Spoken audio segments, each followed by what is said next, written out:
back to Critical Flick. Today we're going to be talking about our final thoughts on Sinners Season 3. Now, like we said in the previous reviews, this has been a series that has been really close to us. We really enjoy it. And I have to say, I think this season really turned it around for me.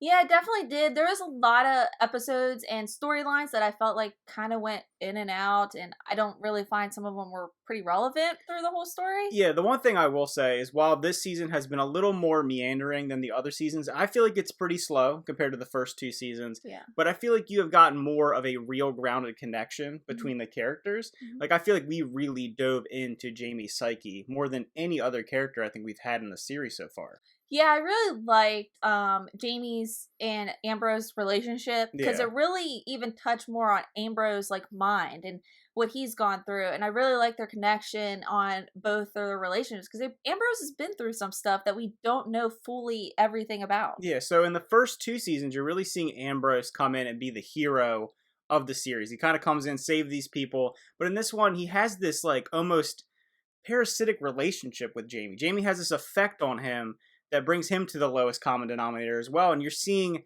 into him as well as Jamie in their own personal struggles with mental health. And I actually, initially, when I first started watching the flashback episodes, when you see them in college, I think that really added something to his character. You really start to figure out, he's been kind of messed up or going through things way back when, even before he met his wife. You understand his relationship with his parents. You understand how he's he doesn't know where to go as a kid. He doesn't have a father figure. His mother died very early, and Nick comes in and fills that void for him and really molds who he is. And I like the concept of people being able to be molded like that. Someone who's very impressionable, taking a very domineering person like Nick and completely changing the way that Jamie thinks. And that's just an interesting concept to me. And the way they're able to do that and show how Ambrose was, molded throughout his life with very similar circumstances to the way that Jamie was raised. Yeah, and also Ambrose, there's a really crazy scene that happens where he is buried alive, and I thought Bill Pullman did an excellent job just going through that whole scene. It made you feel on the edge of your seat. You didn't know what was happening. You didn't know if Jamie was betraying him. And you see, Ambrose go through all these visions because he's basically facing death as he's buried in the ground. Yeah, this season in particular has utilized the use of otherworldly elements really, really well. I wasn't fully understanding after the first couple episodes because, Nick is popping up in Jamie's mind. But then when you understand how his influence on Jamie affects him, and then like Noelle said, the scenes where Ambrose is near death and he's kind of realizing all these different things and having these visions, they utilize that really well because, you probably would hallucinate if you're losing air and all these things like that. So it wasn't done in a way that was too ridiculous or over the top. It felt grounded while still being very metaphysical in different ways. Also, the final scene between Jamie and Ambrose, it was super powerful. There's this intense moment, and it's this kind of silence. You see them kind of going after one another.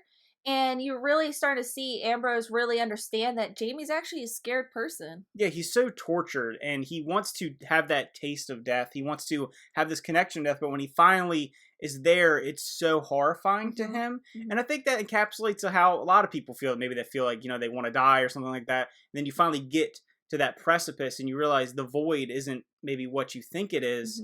And I think that Matt Bomer played off that scene so extremely well. I think he's been great this whole season, but that last scene really encapsulated his ability to act.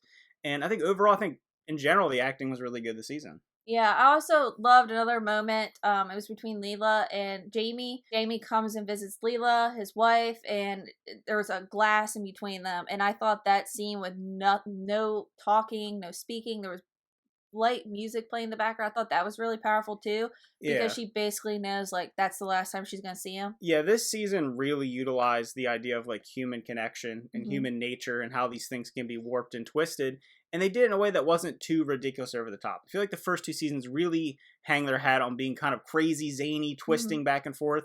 This really just shows the power of connections between people, how they can be influenced by other individuals, and how that affects your own mental health. And I just think that it was so grounded. While it did have its slow moments, they were able to encapsulate the real feeling of the show and the atmosphere of going through these traumatic events. I don't know where the season falls for me. It's with season 2 for me. Season 1's still my favorite because it was so new and fresh. I really had no idea where it was going.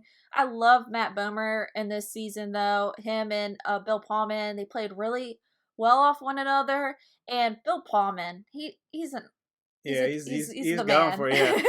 I'll have to say, between all three seasons, they're all. I feel like this is the most distinctly different season for Yes, it me. is. I Yeah. feel like the first season is really good, and the second season is trying to replicate that mystery of unraveling everything. Uh, This one, you kind of know within the first few episodes what's happening, and it's not really so much of a mystery as it is, as so much as a case study into mental health and relationships with humans.